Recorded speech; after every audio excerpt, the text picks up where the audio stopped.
દર્શક મિત્રો, હું છું પરમાર અનિશા. તમે જોઈ રહ્યા છો લોક સામના ન્યૂઝ. તો જોઈએ આજના સમાચાર. ભાવનગરથી અમારા રિપોર્ટર અજય મકવાણા સાથે. ભાવનગર શહેરના વડવા તળાવડી વિસ્તારના શિવાજી ચોક નજીક ખુલ્લેઆમ દેશી દારૂના વેચાણ અને સેવનના આક્ષેપો વચ્ચે એક વિડીયો સોશિયલ મીડિયા પર વાયરલ થયો છે, જેના કારણે સ્થાનિકોમાં ભારે ચર્ચા અને રોષ જોવા મળી રહ્યો છે. વાયરલ વિડીયોમાં જાહેર રોડ પર કેટલાક લોકો દ્વારા ખુલ્લેઆમ દારૂનું સેવન અને વેચાણ થતું હોવાના દ્રશ્યો હોવાનો દાવો કરવામાં આવ્યો હતો. વાયરલ વિડીયોમાં જાહેર રોડ પર કેટલાક લોકો દ્વારા ખુલ્લેઆમ દારૂનું સેવન અને વેચાણ થતું હોવાના દ્રશ્યો હોવાનો દાવો કરવામાં આવી રહ્યો છે. આ ઘટના ભાવનગર શહેરના વડવા તળાવડી વિસ્તારના શિવાજી ચોકની હોવાનું જણાવવામાં આવી રહ્યું છે.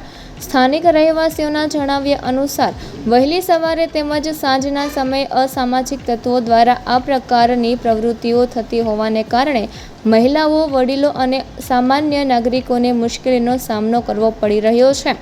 રહેણાંક વિસ્તારમાં જાહેરમાં દારૂના સેવન અને વેચાણના આક્ષેપોને લઈને લોકોમાં ચિંતા વ્યાપી છે.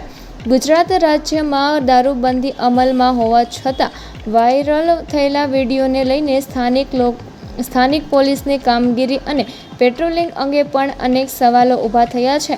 જોકે વાયરલ વિડીયોની સત્યતા અને તેમાં દર્શાવવામાં આવેલા દાવાઓ અંગે અધિકૃત પુષ્ટિ હજુ સુધી થઈ નથી. સ્થાનિક નાગરિકોએ પોલીસ તંત્રને સમગ્ર મામલે તપાસ કરીને જરૂરી કાર્યવાહી કરવાની માંગ કરી છે, જેથી ગુજરાતમાં કાયદો અને વ્યવસ્થાની સ્થિતિ જળવાઈ રહે.